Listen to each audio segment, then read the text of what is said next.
लगता था कि आप कभी सोडानी जी इस मुकाम तक पहुंच पाएंगे जो आज उन्होंने हासिल किया, कि उनको अरबपति कहा जा रहा है? नहीं, विश्वास तो शुरू से ही था कि हाँ कुछ ना कुछ करना है, क्योंकि हमेशा से इनका एक ही बस मतलब उद्देश्य था कि चाहे कम काम करो या ज्यादा करो, पर पूरे मन से करो, पूरे लगन से करो।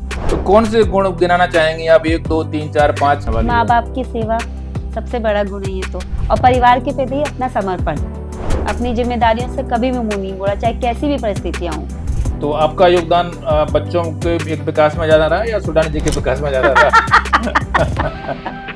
आप ऐसा मान सकते हैं, दोनों तरफ ही। नमस्कार, स्वतंत्र टॉक में हम बात कर रहे हैं हमारे राजस्थान और देश के एक बड़े निवेशक राजीव सोडानी जी की धर्मपत्नी प्रिया सोडानी जी के साथ हम जानेंगे कि क्या एक जो कहावत है कि हर सफल पुरुष के साथ पीछे एक महिला का हाथ होता है। तो हमें थोड़ा बताएं कि सोडानी जी की सफलता के पीछे एक महिला का हाथ है कि 2 महिला का हाथ है? उनकी उनकी क्योंकि वो मम्मी की भी बहुत तारीफ करते हैं, अपनी बिल्कुल बेटियों की बहुत तारीफ करते हैं। बिल्कुल तो मुझे तो बिल्कुल, लग रहा है 4 महिलाओं का हाथ है। 4 महिलाओं का हाथ है। लेकिन क्या जो मुख्य कहावत है उसकी जो भावना है कि मुख्य रूप से उनकी पत्नी का हाथ होता है, उससे आप कितना सहमत हैं कि सोडानी जी की जो आज सफलता है, 26-30 सालों में उन्होंने जो जीरो से लेके कह सकते हैं कि जीरो हीरो से तक का शुरुआत सफर कहते बनाया हैं, है, हाँ। उसमें आपका भूमिका कितनी बड़ी है? क्या आपको लगता है कि कहावत सही है कि हर सफल आदमी के पीछे एक महिला होती है? हाँ, ये कहावत बिल्कुल सही है, पर सबसे पहला हाथ मम्मी का है। उन्होंने ही हमें सिखाया, मतलब कि भाई ठीक है, कैसे उनका ध्यान रखना है, क्या करना है, सब कुछ। उसके बाद तो हमारा नंबर आता है। भाई थक हार के घर पे आते हैं, भाई मुस्कुरा के स्वागत करो, ताकि दिन भर की थकान दूर रहे, तो नए दिन की शुरुआत बहुत जोश के साथ करें। तो सबका हाथ रहता है घर में। और बेटियों को देख के तो वैसे ही खिल जाता है आदमी। बाप के तो सब हिस्से का बेटियां ही होती हैं, देखते ही मुस्कान होती है। तो बिल्कुल सही बात बोल रहे हैं। मेरी भी एक बेटी है और अब मैं समझ सकता हूँ कि आपकी बात की क्या अहमियत है। तो शुरुआत के सफ़र जयपुर में जब आए तो सोडानी जी बाइक पे चलते थे, जो है ना, दिन भर में उन्होंने बताया कि 125 150 किलोमीटर उन्होंने हाँ, बाइक चलाई है रोज, सिर्फ अपने क्लाइंट को मिलने के लिए, अपने जो है ना जो आम जीवन की जरूरत है उनको पूरा करने के लिए। हाँ। तो वो सफ़र काफ़ी मुश्किल रहा होगा। उस समय आपने लगता था कि आप कभी सोडानी जी इस मुकाम तक पहुंच पाएंगे जो आज उन्होंने हासिल किया, कि उनको अरबपति कहा जा रहा है? नहीं, विश्वास तो शुरू से ही था कि हाँ कुछ ना कुछ करना है, क्योंकि हमेशा से इनका एक ही बस मतलब उद्देश्य था कि चाहे कम काम करो या ज्यादा करो, पर पूरे मन से करो, पूरे लगन से करो, कि उस काम को बिल्कुल अच्छे से करना है, ताकि सफलता मिले ही मिले। नहीं तो इतने बड़े सपने आप देख रही थी, आपको लगता था कि ऐसा होगा, या फिर लगता था कि हमारी शादी जो है ना पता नहीं किससे हो गई है? कभी नहीं, कभी ऐसे भी ऐसा तो ख्याल खैर आते हैं। कभी नहीं सोचा कि किससे हो गई है। बहुत अच्छे इंसान है, बहुत ही ज्यादा अच्छे इंसान है। पूरे परिवार को हमेशा साथ लेके चले। ऐसा नहीं है, चाहे भाई लोग हो, मम्मी पापा हो, परिवार हो, बच्चे हो, अपना कर्तव्य हमेशा निभाया, चाहे कितनी मुश्किल परिस्थितियां हो, हमेशा सबके साथ तो खड़े आपको रहे। लगता था कि जो है ना हम बिल्कुल सफलता की ट्रैक पर बढ़ रहे हैं, या हम सही मार्ग पर, सफल नहीं तो कम से कम सही मार्ग पर बढ़ रहे हैं? हाँ, शुरू से विश्वास था कि कुछ ना कुछ तो अच्छा होगा, क्योंकि कहने को कहते हैं ना कि भगवान हमेशा अच्छों का साथ देता है।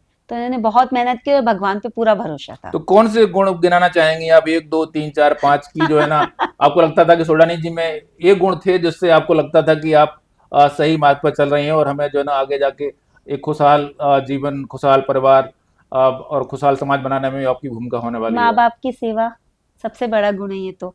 उनका हमेशा आशीर्वाद, उनके पैर छुए बिना कभी घर से बाहर नहीं निकलते।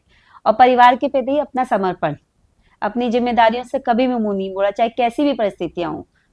कि हमेशा ध्यान रखिए, बच्चों के भविष्य की चिंता हमेशा ही, माँ बाप खुश रहें। मेरी तो जिम्मेदारी है ही है भाई, लेकिन हम दोनों ने जिम्मेदारी आपस में बांटी। आप बाहर की संभालो, मैं घर की संभालूंगी। घर में आपको कोई दिक्कत नहीं होगी, बाहर की सारी जिम्मेदारी आप ही। बच्चों की कोई टेंशन कभी नहीं लेने दी। भाई ठीक है, कभी कोई भी परिस्थितियां देखो सबकी जिंदगी में आती हैं, उतार चढ़ाव चलता ही है, तो वो हमने बांट के निभाई। और कौन से गुण ऐसे रहे हैं जो आपको लगता था कि बेहतर हो सकते थे? ऐसे भी कुछ गुण रहे हैं क्या? हाँ, गुस्सा थोड़ा ज्यादा था शुरुआती दिनों में, क्योंकि परिस्थितियां भी ऐसी थी। समय के साथ साथ वो भी कम होता गया। बस इतना ही, और तो कोई अवगुण नहीं। अच्छा, और कोई अवगुण मतलब जो है ना खाने पीने का कोई अवगुण कुछ नहीं? भी नहीं, कभी नहीं। कभी नहीं रहा? नहीं, कभी नहीं। आज आप Sodani group of Sodani academy की जो है ना चेयरपर्सन भी हैं। तो इस भूमिका में आप अपने आप को किस रूप में देखती हैं? आप क्या रोज़ ऑफ़िस आती हैं या फिर आप घर से काम करती हैं? आप कितने लोगों से रोज़ मिलती हैं? किस तरह से आपने उसको मोर्चा सँभाला है आपने? ठीक है, ऑफिस में रोज नहीं आती क्योंकि पहली प्रायोरिटी मेरी पापा जी मम्मी है। भाई उनकी एक एज भी हो गई है, 85 प्लस हैं दोनों। तो पहली प्रायोरिटी मेरी घर है, उनके साथ रहना है। ऑफिस की मीटिंग लेनी होती है तो मैं आती हूँ, या फिर ज्यादातर काम घर से ही हो जाता है, ऑनलाइन ही हो जाता है। रोज ऑफिस नहीं आती। वो अब आप ज़ूम वगैरह मीटिंग कर लेती हैं हाँ। रोज़। तो कितने लोगों को आपने अभी तक जोड़ा है अकेडमी के साथ और आपका आगे का विज़न क्या है? बस इनको आगे बढ़ाना है, और तो विजन मेरी यही है। अब बच्चियां हैं, बच्चियां दोनों संभालती हैं। हुँ, हुँ। बेटा अभी पढ़ाई कर रहा है, वो भी आगे जाके संभालेगा ही। बड़ी वाली बेटी मुंबई का संभालती है, छोटी यहाँ का संभालती है। आपकी शादी हुई तब कितनी उम्र थी आपकी और आप जो है ना कहाँ की उत्तर प्रदेश की रहने वाली हैं और आपको लग रहा था कि आपकी जो भविष्य है वो आपकी एजुकेशन का उसमें कोई योगदान था क्या? नहीं, एजुकेशन का तो नहीं, लेकिन इन्होंने मेरी शादी हो गई थी 20 साल में ही। तब मैं फाइनल ईयर थी, बीबीए कर रही थी, फाइनल ईयर थी। बीबीए हाँ, लेकिन इन्होंने बीबीए या बीएससी या बीए? बीए कर रही थी। बीए। हाँ, तो लेकिन यहाँ पे आने के बाद मेरे पापा जी में और खासकर मेरे हस्बैंड का कि भाई आगे पढ़ाई करनी है, ग्रेजुएशन कंप्लीट करना है, फिर आगे भी पढ़ाई करनी है। लेकिन वो जगह छोटी थी, तो लेकिन मैंने ग्रेजुएशन तो कंप्लीट किया अपने शादी के बाद। अच्छा, शादी के बाद मतलब पढ़ाई हाँ आपने मुझे, जारी रखी। हाँ, पूरा सपोर्ट रहा घर वालों का। ओके। तो फिर उसके बाद शादी 20 साल में शादी होने के बाद आपको लगता था कि जल्दी शादी हो गई, ऐसा कुछ लगा कभी? नहीं नहीं, ऐसा कुछ नहीं था क्योंकि परिवार बहुत अच्छा, ये बहुत समझदार, हर तरह से सपोर्ट किया मेरा, हर क्षेत्र में। तो आगे आपका और क्या सपना है? आपको लग रहा है सोडानी जी कहाँ तक जो सफ़र चल रहा है, वो आपको लग रहा है कि देश के चुनिंदा कुछ निवेशक या उद्योगपति या कह सकते हैं कि उद्यमियों में कम से कम आपको लग रहा है कि आगे जाके देखेंगे आप सोडानी जी को? बिल्कुल देखना चाहेंगे, कौन पत्नी नहीं चाहेगी कि उसका पति आगे, जितना आगे बढ़ सके बढ़े, पूरे समाज धर्मपत्नी में के नाम हो। धर्मपत्नी के रूप में ठीक है, लेकिन आपको जिस रास्ते पर चल रहे हैं उसमें कितने साल तक ऐसा लग रहा है कि ऐसा हो जाएगा? जब तक हिम्मत है कर सकते हैं, बैठने का तो कोई मतलब ही नहीं है। जब भगवान चाहेंगे जब बैठ जाएंगे, लेकिन जब तक भाग सकते हैं, वैसे सही भी बात है, सुबह नौकरी 3 तो है बजे नहीं उठते हैं। सब, बिल्कुल जब तक हाँ, काम करना चाहेंगे सुबह काम 3 करेंगे। बजे उठते हैं, रात के 10 बजे तक लगे रहते हैं पूरा काम में। अब यही टाइम है बच्चों को भी सिखाने का, वो जितना अपने पापा से सीख सकते हैं और किसी से नहीं सीख सकते। तो मुश्किल दौर में जैसे मेरे साथ भी होता है, सबके साथ होता है कि आपके पास संसाधन कम होते हैं, जिम्मेदारियां ज़्यादा होती हैं, स्पेशली आरंभिक के दौर में। हम्म। तो उस दौर में आपको कभी झुंझलाहट हुई, कभी चिड़चिड़ाहट महसूस हुई कि कैसे संभलेगा, कैसे जो है ना 3-3 बच्चे जो है ना संभालेंगे, कभी ऐसा लगा किसी और ये और अगर ऐसा लगा तो फिर किस चीज़ ने संभल दिया आपको? ये तो स्वाभाविक है, मानव स्वभाव है, तो सबको चिड़चिड़ापन गुस्सा सबको ही आता है। परिस्थितियां भी कई बार सब अनुकूल नहीं होती अपनी। तो ठीक है, एक दूसरे का सहारा बने कि सब ठीक हो जाएगा, एक दूसरे को हिम्मत दी, और धीरे धीरे सब आपके सामने ही है।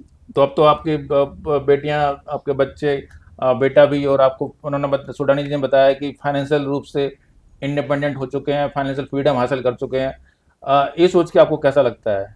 बहुत अच्छा लगता है, जो पेरेंट्स, सभी पेरेंट्स यही चाहते हैं कि उनके बच्चे सेट हो जाएं, और उनके जो, मतलब ये जो बोलते हैं कि पेड़ लगाया हुआ है, उसको और बढ़ाएं आगे, फले फूले, वो बहुत बहुत खुश हैं हम लोग तो। तो आपका योगदान बच्चों के एक विकास में ज़्यादा रहा या सुडानी जी के विकास में ज़्यादा रहा? आप ऐसा मान सकते हैं, दोनों तरफ ही। दोनों तरफ रहा। तो ये थी राजू सुडानी जी, जो कि राजस्थान के मशहूर निवेशक हैं। निवेशक दरबार जैसा एक उन्होंने प्लेटफॉर्म शुरू किया है और अब फाइनेंशियल फ्रीडम पर, फाइनेंशियल लिटरेसी पर ओलंपियाड आयोजित कर रहे हैं उनकी धर्मपत्नी, जो कि खुद सुडानी एकेडमी की चेयरपर्सन है।